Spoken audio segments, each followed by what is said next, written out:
오늘 우리에게 주신 하나님의 말씀 스가랴서 8장 1절에서 8절 말씀을 중심으로 하나님의 질투 또 하나님의 열정이라는 제목으로 말씀을 드리려고 합니다.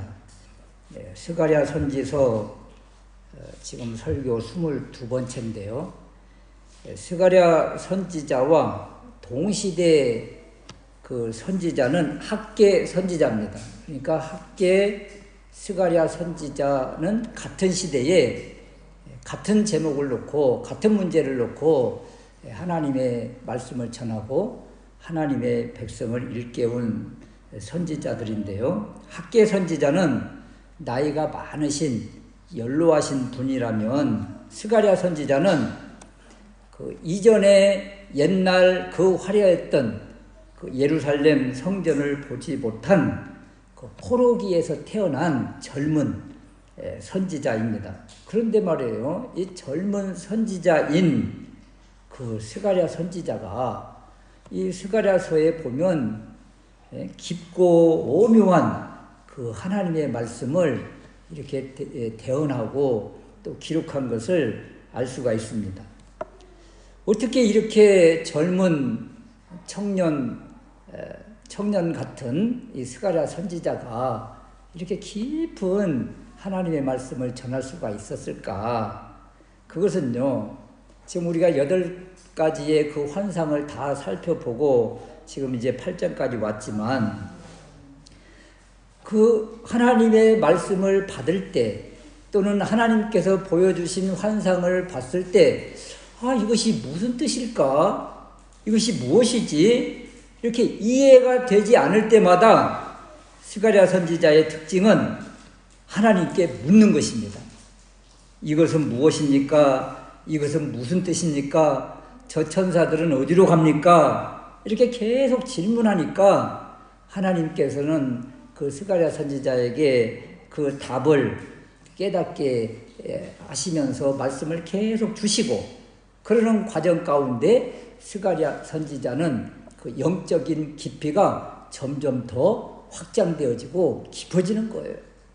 우리 자녀들 키우다 보면 그 어릴 때 아빠 이거 뭐야? 그러면서 계속 물어요. 이렇게 물을 때마다 정말 세세하게 알려줘야 되거든요.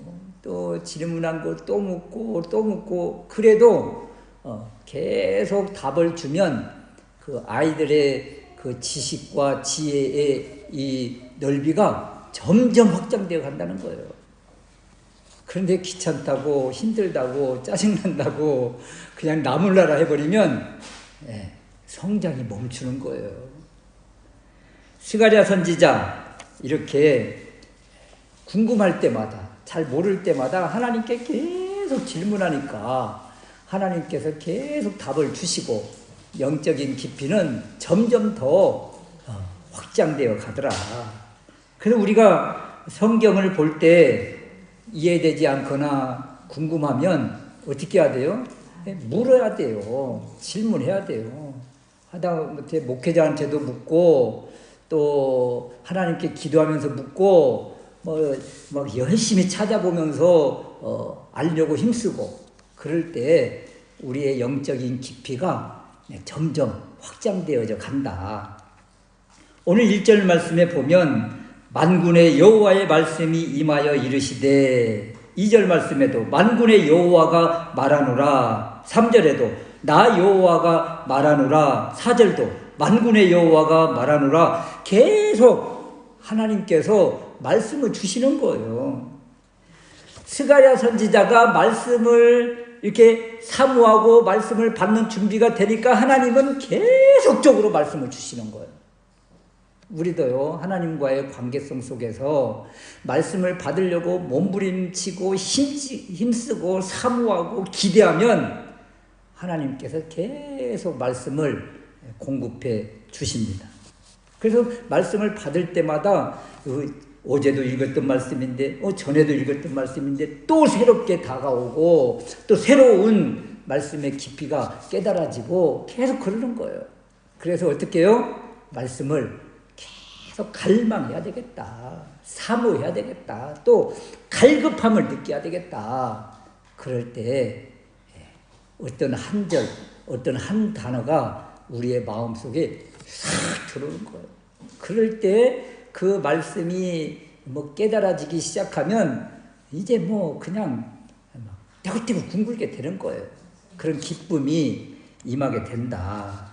그런데 대부분은 그동안 쌓아온 그 연륜으로 그냥 대충 판단하고 뭐 이런 뜻이겠지 그냥 혼자 생각하고 아는 체 하니까 더 이상 발전을 못하는 거죠. 그냥 멈춰버리는 거예요. 포로에서 귀환한 예루살렘에 있는 백성들 그리고 베델 사람들의 신앙도 이처럼 타성해졌고 형식에 젖어 있는 안타까운 모습을 우리에게 보여줍니다. 이들도 처음에는요 이렇지 않았습니다. 무너진 성전을 회복하기 위해서 또 멸망한 예루살렘 회복을 위해서 몸부림치면서 외통하면서 금식하고 하나님께 울며 불며 기도했던 사람들이에요. 그런데 세월이 지나면서 이러한 금식 기도가 이러한 애통이 기도가 형식화되고 종교화 됨으로 인해서 금식함에도 불구하고 하나님의 임재를 느끼지 못하는 거예요. 그래서 7장 3절에 보면 이런 질문을 가지고 오잖아요. 하나님, 5월의 금식을 언제까지 해야 돼요? 우리 금식 언제까지 해야 돼요? 언제 하나님 회복시켜 주십니까? 언제 응답 주십니까? 언제까지 기도해야 돼요? 이렇게 질문을 가지고 온 거예요. 여러분 금식하면서 주님과 교통하면서 하나님의 은혜를 경험하면서 그런 모습 가운데 있으면 이런 질문을 할 이유가 없어요. 그런데 하나님의 임재가 느껴지지 않고 하나님의 현존이 느껴지지 않고 하나님은 계신지 안 계신지 알 수가 없고 그리고 기도는 형식화되어 있고 그러다 보니까 이 기도가 힘들어지고 금식이 힘들어지고 그래서 질문하기를 언제까지 해야 되는데요? 이런 질문을 이런 항변을 하게 되더라. 그 오늘 8장은 이런 질문에 대한 답을 주십니다. 그래서 오늘 주시는 메시지를 통해서 우리 인생의 답답한 문제, 하나님과의 관계 등을 살펴보면서 하나님께서 약속하신 그 놀라운 은혜 받는 비결을 깨닫는 귀한 시간 될 수 있으시기를 주님의 이름으로 축원합니다. 첫 번째는요, 하나님이 어떤 하나님인가를 느껴야 되는데 오늘 말씀해 보니까 질투하시는 하나님이시다. 그래서 질투하고 계시는 하나님의 사랑을 느껴야 돼요. 2절 말씀에 보면 내가 시온을 위하여 크게 질투하며 그를 위하여 크게 분노함으로 질투하노라. 이렇게 말씀하십니다. 질투하면 어떤 생각이 들어요? 남녀 간에 질투한다. 그러면 부정적으로 다가오죠. 질투에 눈이 멀어 시기하고 투기하고 뭐 그냥 극단적인 막 선택까지 하는 이런 사람들이 있잖아요. 질투가 얼마나 무서워요. 사람들은 왜 질투하죠? 내가 좋아하는 어떤 대상이 다른 사람과 짝짝꿍 놀면서 나를 이렇게 왕따를 시키면 그냥 분노하고 질투하게 되는 거예요. 그래서 그럴 때는 행동들을 하잖아요. 그런데 이런 질투의 개념을 지금 하나님께 적용을 하고 있잖아요. 하나님이 질투하신다. 여러분, 하나님이 질투를 하실까요? 그런데 오늘 말씀에 보니까 내가 시온을 위하여 크게 질투한다. 이렇게 하시잖아요. 이 의미를 그 현대인의 성경은 번역하기를 이렇게 번역을 해줬습니다. 내가 질투와 분노를 느낄 만큼 시온을 사랑한다. 내가 지금 여러분들이 사람들이 느끼는 그 질투와 분노처럼 이러한 것들을 이러한 감정, 이러한 사랑으로 지금 안타까워한다. 이런 모습이죠.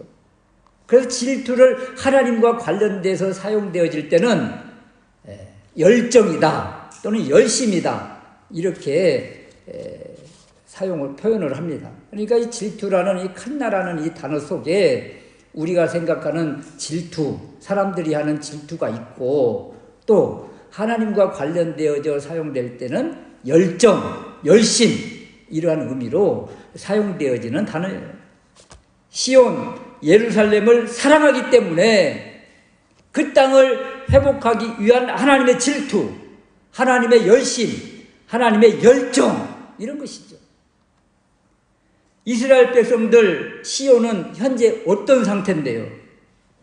무너진 성전을 재건한다고 하는 이 하나님의 사람들, 이 믿음의 공동체가 말씀과 언약을 마음에 두지 않고 율법의 핵심인 공의와 정의와 사랑은 다 뒤로 제쳐두고 또 삶은 사회적인 약자를 학대하면서 착취하고 그러면서 하나님의 일 한다고 성전을 짓는다고 사명 감당한다고 하고 있는 거예요.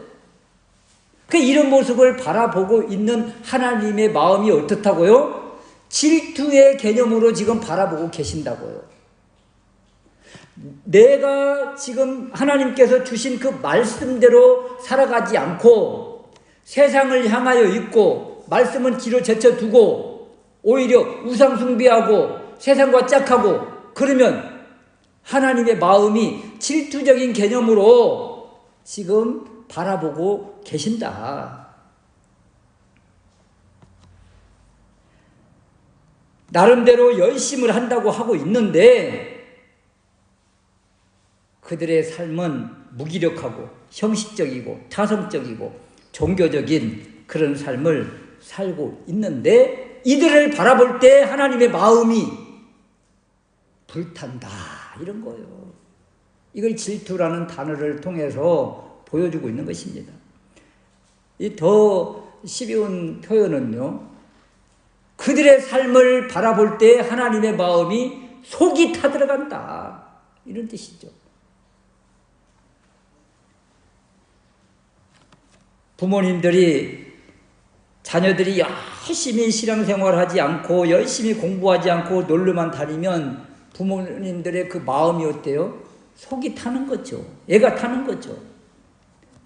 강하게 혼내고 좀 질책하고 싶지만 그러면 또 빗나갈까 봐 이러지도 저러지도 못할 때 그때 부모의 마음이 그 심정을 표현을 한다고 하면 속이 탄다, 애가 탄다, 질투한다 이렇게 표현을 할 수 있다 이런 거예요. 그래서 우리가 하나님의 질투를 느껴야 돼요. 이것은 하나님이 지금 불타는 열정과 열심으로 우리를 바라보고 계신다. 이 하나님의 눈을 볼 수 있어야 되겠다. 이런 거예요. 우리가 지금 하나님 사랑을 뒤로 제쳐두고 말하자면 이 꽃을 다 살아간다고 해보세요. 하나님은 제쳐두고 이 꽃만 사랑하고 꽃만 가꾸고 위한다고 하면 이 뒤에서 바라보고 계시는 하나님이 소외감을 느끼잖아요. 지금 이 사람의 마음이 다 여기에 빼앗겨 있는 거예요. 이때 하나님의 마음이 질투의 개념으로 다가간다는 거예요. 그래서 이 나를 바라보고 계시는 이 하나님의 눈을 보게 되고 하나님의 마음을 알게 된다면 이렇게 우리가 빠질 수 없다는 거죠. 세상의 마음을 빼앗길 수 없다는 것이죠.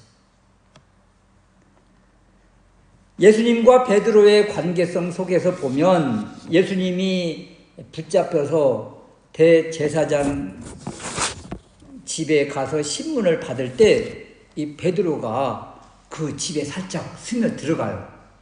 그리고 아랫뜰에서 우리 주님이 지금 어떻게 하고 계시나, 이 상황을 어떻게 돌파를 하실까, 과연 하나님의 아들로서의 놀라운 능력을 발하실까, 여러 가지의 기대감을 가지고 지금 염탐하고 있는데 그때 대제사장의 요종이 와서 베드로에게 너도 나사렛 예수와 함께 있었지? 그러니까 베드로가 당당하게 나설 것 같죠?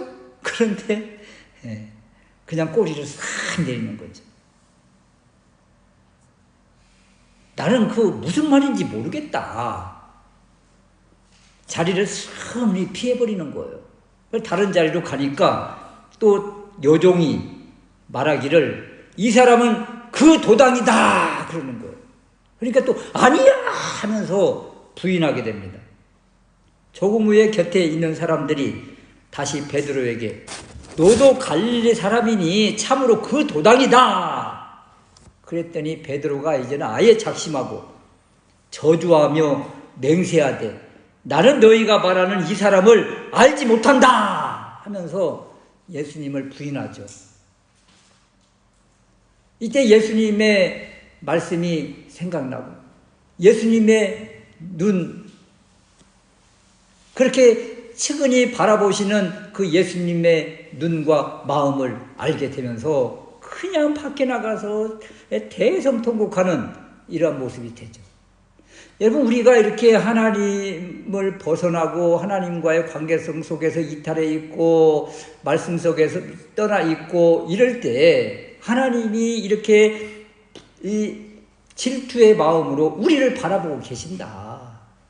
이때 하나님의 마음을 알게 되고 하나님과의 눈이 마주치게 된다면 우리가 어떤 모습이 될까? 베드로처럼 이런 모습이 되지 않겠어요? 이렇게 우리가 곁길로 감에도 불구하고 다른 것을 더 사랑함에도 불구하고 끝까지 우리를 향해서 진노하시지 않으시고 사랑을 베풀어 주시는 이 모습이 질투의 하나님의 모습이다. 그래서 이 하나님의 모습을 알게 된다면 하나님의 마음을 알게 된다면 우리가 다른 것을 더 사랑할 수 없고 다른 것에 마음을 빼앗길 수도 없고 이제 돌이켜서 하나님께 집중할 수 있지 않겠는가. 주님이 불타는 마음으로 우리를 보고 계신다. 이것을 알게 된다면 어떻게 우리가 슬그머니 곁길로 갈 수가 있겠는가. 하나님은 살아계십니다. 그리고 우리의 일거수일투족을 다 보고 감찰하고 계십니다. 질투의 마음, 사랑의 마음, 우리를 향한 그 열심으로 우리를 이끌어 주시는 하나님을 볼 수 있으시기를 주님의 이름으로 축원합니다. 두 번째는요, 질투하시는 하나님이 행동하시는데 이렇게 말씀하십니다. 내가 너희와 함께 하노라. 이 약속을 주시는 거예요.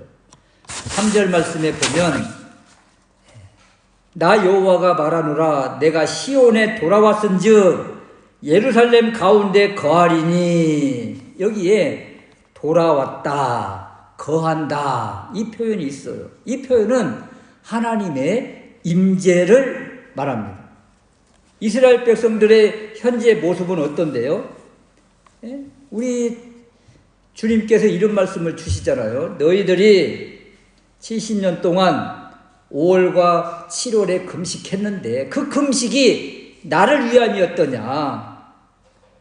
너희 자기 자신을 위해서 금식했던 것 아니야? 하면서 강하게 질책을 하셨었어요.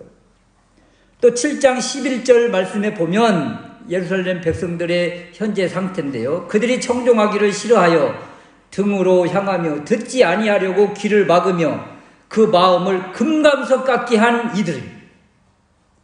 이들이 마음을 다 닫아버리고 있는 이들이에요. 이들을 향해서 하나님이 내가 너희에게 돌아왔다. 내가 너희들 가운데 거하겠다. 이렇게 하십니다. 하나님의 영, 여호와의 영은 이미 돌아오셔서 그 가운데 계셨었어요. 이미 계셨었는데 지금에 와서 내가 너희들과 함께 있겠다. 너희들 가운데 거하겠다. 내가 너희들에게 돌아왔다. 이런 표현을 하시거든요. 이미 계셨었는데 여러분 무소부지하시고 전지전능하시며 없는 곳이 없으신 분이 하나님이세요. 그러니까 이미 그곳에 계셨었어요. 그 하나님이 지금 내가 너희들과 함께 있겠다. 내가 너희들에게 돌아왔다. 이것이 무슨 표현일까요?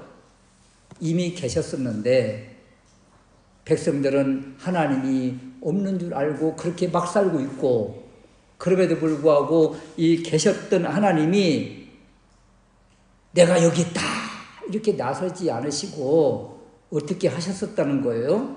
그대로 두셨다는 거예요. 그대로 방치 두신 것, 그것 자체가 심판인 걸 여러분 아십니까? 하나님께서 내 인생에 내가 잘못된 길로 가고 있음에도 불구하고 아무 일도 일어나지 않고 있다.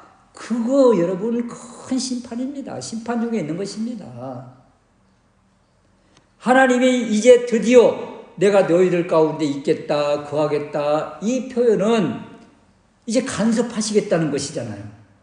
이것이 복이라는 거예요. 하나님이 그동안 계셨지만 그냥 나 몰라라, 너희들 마음대로 너희들 살고 싶은 대로 한번 해봐.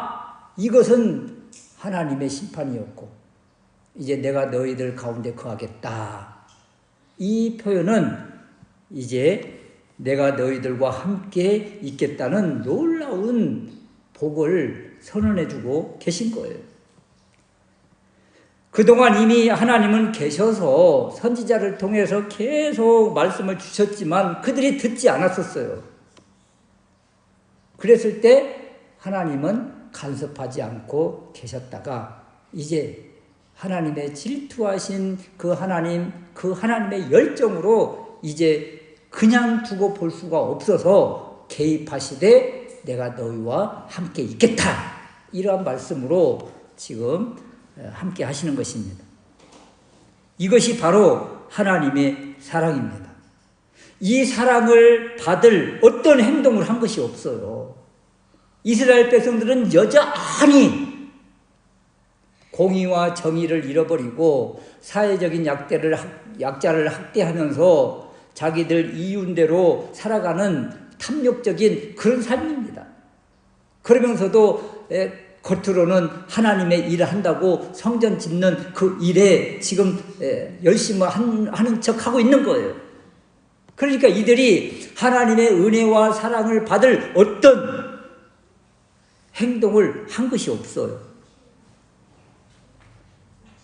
그럼에도 불구하고 하나님께서 내가 너희와 함께 있겠다 하시면서 손을 내뻗어 주시고 그 백성들을 지금 품어주시는 것입니다. 여러분, 우리도 그렇지 않습니까? 우리가 주님을 막 엄청난 믿음을 가지고 주님을 믿는다고 고백을 했습니까? 막 주님 없이는 살 수 없다고 막 주님 붙잡고 그런 애씀이 있었습니까? 이런 걸 없는데도 불구하고 주님이 우리를 믿게 하시고 또 알게 하시고 지금 여기 이 자리까지 있게 하신 것 주님의 크신 은혜요 사랑인 것이죠. 지금 주님이 계시니까 주님이 돌아오니까 그 예루살렘 그 성이 어떤 성이 되는가? 진리의 성읍이 된다는 거예요. 여호와의 산은 어떤 산이 되는가? 성산이 된다는 거예요. 구별된다는 거예요. 주님이 계시니까, 주님이 거하시니까 완전히 새로운 성읍이 되는 것이고 새로운 산이 되는 거예요. 우리도 그렇습니다. 겉모습은 똑같지만 주님이 계시니까, 주님이 보내주신 성령님이 우리 안에 내주하니까 우리가 어떤 사람이 된 거예요? 하나님의 자녀가 된 것이요 그리스도인이 된 거예요. 이것처럼 큰 은혜가 어디가 있습니까? 우리가 그런 자격이 있습니까? 그런 행동을 했습니까? 무슨 대가 지불을 했습니까? 아무것도 한 것도 없음에도 불구하고 여전히 세상과 짝하고 있음에도 불구하고 하나님이 우리를 이렇게 성령님을 보내주셔서 함께 하시겠다고 계속 사인을 주시는 거예요. 그래서 우리 안에 주님이 계신다. 그러면 어떤 이미지인가 하면 주님과 함께 먹고 마시게 되는 그런 삶이 되는 거죠. 주님이 무엇을 주세요 우리에게? 만나와 메추라기를 주시듯이 영적인 양식을 주시죠. 영생의 말씀을 주시죠. 그 주님과 먹고 마시는 관계가 되는 것입니다. 누가복음 5장에 보면 바리새인과 서기관들이 예수님의 제자들을 비방합니다. 어찌하여 세리와 죄인과 함께 먹고 마시느냐. 요한의 제자를 봐. 자주 금식하며 기도하고 바리새인의 제자들도 봐. 그들도 그렇게 하는데 당신의 제자들은 예수님의 제자들은 그냥 먹고 마십니다. 이렇게 비방을 하는 거예요. 이때 우리 주님이 이렇게 말씀하십니다. 혼인집 손님들이 신랑과 함께 있을 때에 너희가 그 손님으로 금식하게 할 수 있느냐? 여러분 혼인집 잔칫날에 지금 손님들이 왔는데 오늘 금식입니다. 그러면 그 잔칫날에 말이에요. 말이 안 되죠. 뭐 포도주를 주면서 먹고 마시게 하는 것 아니겠어요? 그러나 그날에 이르러 그들이 신랑을 빼앗길 날이 온다는 거예요. 신랑을 빼앗기리니 그날에는 뭐 해야 돼요? 금식해야 되는 거죠. 애통해야 되는 거죠. 우리 주님이 주시는 말씀이에요. 오늘 하나님이 예루살렘에 지금 오시고 거하신다고 하시잖아요. 그러면 금식해야 됩니까? 애통해야 됩니까? 하나님이 오셨는데 그러면 하나님과 함께함에 즐거워하고 기뻐하며 먹고 마시는 잔치의 날이 돼야 된다는 거예요. 하나님의 임재가 느껴지고 하나님의 현존하심이 느껴지면 기뻐 춤추는 그런 축제의 날이 돼야 된다는 거예요. 그럼 언제 금식해야 될까요? 신랑을 빼앗길 날이 오면 그때 애통하고 금식해야 된다고 하잖아요. 주님의 임재가 느껴지지가 않아요. 내가 열심히 신앙생활하고 기도한다고 하는데 어느 순간에 하나님의 임재가 느껴지지 않는 거예요. 그러면 여러분 금식하면서 애통하면서 몸부림쳐야 되는 거예요. 알게 해달라고, 깨닫게 해달라고. 내가 무엇이 지금 하나님과의 막힘이 있어서 하나님의 임재가 느껴지지 않습니까? 왜 성령님의 임재가 느껴지지 않습니까? 몸부림쳐야 된다고. 이때 가서 산에 가서 이때 소나무 뿌리를 뽑아야 되는 거예요. 신랑 예수가 느껴지지 않으면, 내 마음에 주님의 임재가 느껴지지 않으면 부르짖고 애통해야 된다. 베델에서 온 사람들이 예루살렘에 있는 제사장들에게 묻습니다. 5월 달에 금식을 언제까지 해야 돼요? 이 질문을 가지고 왔어요. 그 답입니다, 여러분. 하나님의 임재, 하나님의 현존하심이 느껴지지 않으면 계속 금식해야 될 것이고, 하나님의 임재가 느껴지고 하나님의 살아계심이 느껴지면 하나님과 같이 먹고 마시며 축제하며 기쁨의 날, 잔치의 날이 될 것이니 금식할 이유가 없는 것이죠. 하나님이 느껴지는데. 그래서 하나님이 느껴지는 삶은 기쁨의 날, 축제의 날을 사는 거예요. 여러분 사도 바울을 생각해 보세요. 지금 로마 감옥에서 언제 죽을지 모릅니다. 언제 처형당할지 모르는 거예요. 이때에 옥중서신을 써서 보내는데 옥중서신 가운데 빌립보 교회에 보내는 서신, 그 편지의 주제는 주 안에서 기뻐하라 이겁니다. 환난과 핍박과 곤란 가운데 있을지라도 주님과 함께 있으면 그 자체가 기쁨이로다. 모든 것을 다 잃어버려도 모든 것을 다 빼앗겨도 주님이 함께 계시면 기쁨이요.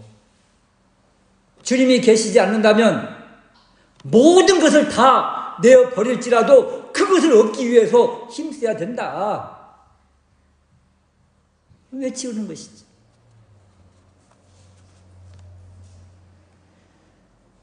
오늘 말씀에 주님이 오신다고 약속의 말씀을 주십니다. 이 말씀을 받은 예루살렘 백성들 마음이 어떨까요? 주님이 오시면 우리 지금 하나님께서 내가 너희 가운데 거하리니 그랬잖아요. 내가 시온에 돌아왔은즉 예루살렘 가운데 거하리니.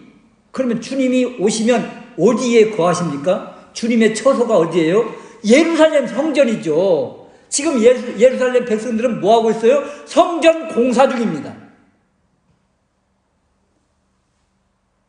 그러면 이제 백성들 어떻게 해야 될까요?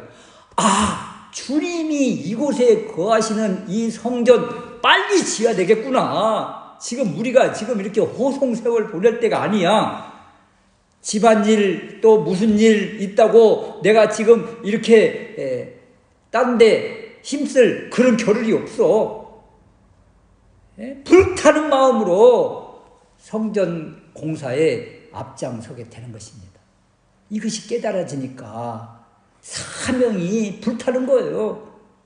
주님의 성전을 빨리 지어드려야겠다. 우리 마음도 성령님이 거하시는 성령님의 전입니다. 그러면 여러분 그대로 두면 되겠어요? 지금 손님만 낳는다고 해도 누가 온다고 해도 막 정신없이 막 그냥 정리하고 치우는데 주님의 영 성령님이 우리 안에 거하시는데 어떻게 우리가 예루살렘 성전 방치된 것처럼 무너진 성전처럼 그대로 둘 수 있겠느냐고요. 욕심도 또 탐욕도 버리고 다 청소하고 소지하고 그래야 되지 않겠어요? 그럴 때 어떤 일이 일어날까요? 성령님이 우리 안에서 왕성하게 활동하시는 거예요. 이런 것을 가지고 보통 어떻게 표현을 하는가 하면 우리의 영적 믿음의 지경이 넓어졌다. 이렇게 표현하는 것입니다. 그럼 우리가 부정한 것들, 하나님께서 싫어하는 것들 하나씩 비워나갈 때, 청소할 때 그때 우리의 마음의 성전도 지어져 가는 것이라. 아멘. 세 번째는요, 주님과 함께하면 우리 삶이 어떻게 될까? 4절 말씀인데요. 4절 말씀에 보니까 예루살렘 길거리에 늙은 지아비와 늙은 지어미가 다시 앉을 것이라. 5절 말씀에 그 서뭇거리에는 동남과 동녀가 가득하리라. 예루살렘 거리가 어떤 거리가 되는가 하면 어르신들이 앉아서 쉬는 모습, 그리고 소년, 소녀들이 막 뛰어노는 그런 모습이에요. 제가 학교 다닐 때만 해도요, 제가 그때는 이제 국민학교라고 그랬는데, 초등학교 다닐 때 공부를 해본 적이 없어요, 공부를. 요즘 아이들은 그냥 공부에 그냥 아예 붙잡혀 살고 있는데, 학교 이렇게 딱 갔다가 이렇게 오잖아요. 학교 갔다 오면 그때는 이제 뭐 이렇게 다 책보에다가 막 이렇게 하고 다니고 또는 가방이 있고 그런데 그냥 확 집어 던져놓고 바로 손사처럼 나가서 놀아요. 누구야 놀자 그래가지고 하여튼 저녁 밥 먹을 때까지 놀아요. 그러면 그때서야 밥 먹어야지! 저쪽 집에서 밥 먹어야지! 그러면 그때서야 야 우리 내일 놀자! 그러고 다 헤어져요. 다. 그러니까 그냥 맨날 노는 거예요. 그냥 학교만 갔다 오면. 학교에서는 또 쉬는 시간만 되면 나가서 노는 거예요. 아이고 참 지금 아이들과 비교하면 참 뭐 상상도 안 되는 그런 세계를 우리가 살았어요. 우리 때는. 이것이 바로 샬롬 평화의 그 삶을 이야기할 때 이런 표현을 하는 것입니다. 소년 소녀들이 뛰어놀고 기뻐하며 노는 그 모습, 그리고 어르신들이 앉아서 편히 쉬는 모습, 이 모습을 평화의 모습이라 그렇게 표현을 하는데요. 이런 모습은 전쟁이 없고 대적자 원수가 없는 세상을 표현할 때 이렇게 표현을 합니다. 그동안 예루살렘 얼마나 힘들었습니까? 강대국들의 전쟁 놀이터고 포로로 끌려가고 기근과 압제로 힘든 나날들이었는데 이제 고통 끝 주님이 함께하는 이에게 이런 은혜를 주시겠다고 약속하십니다. 이러한 복은 우리가 노력한다고 우리 힘으로 되는 것입니까? 값없이 주시는 하나님의 은혜요, 하나님의 사랑이라. 그런데 이런 진정한 평화가 그렇다면 스가랴 시대에 있었을까요? 이것은 약속으로 주어지는 거예요. 약속을 받은 거예요. 약속받은 사람은 어떻게 해요? 그 약속이 실제가 되기 위해서 애쓰는 것이죠. 이것이 바로 신앙입니다. 이 약속이 실제가 되기 위해서 몸부림치고 애쓰는 거예요. 하나님은 이미 복을 주셨고 이 복을 누리기 위해서 우리는 힘쓰고 애씀이 필요한 것이다. 이것이 바로 사명 감당인 것이죠. 6절 말씀에 이런 일을 기이하다고 하지만 사람들 눈에는 기이하지만 하나님의 눈에 어찌 기이하겠느냐. 여러분, 하나님의 눈에는 이것이 일상적인 평범한 일이에요. 하나님이 주시기로 약속하시면 다 하실 수 있으신 분이십니다. 그래서 하나님은 어떤 분이세요? 능치 못함이 없으신 분, 불가능이 없으신 분. 이 하나님을 우리가 바라면서 이 하나님 안에서 우리가 살아갈 때 우리의 삶이 이런 만족의 삶이 되는 것이다.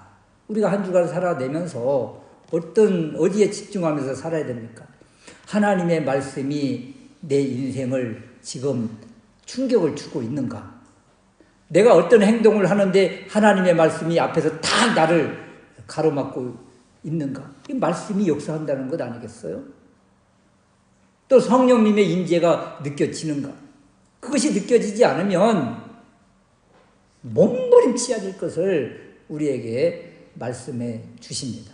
한 주간 주님과 함께 동행하면서 이 은혜를 또 주님께서 약속하신 이 복들을 삶 가운데서 누리며 사는 우리 모두가 될 수 있으시기를 주님의 이름으로 축원합니다. 아멘.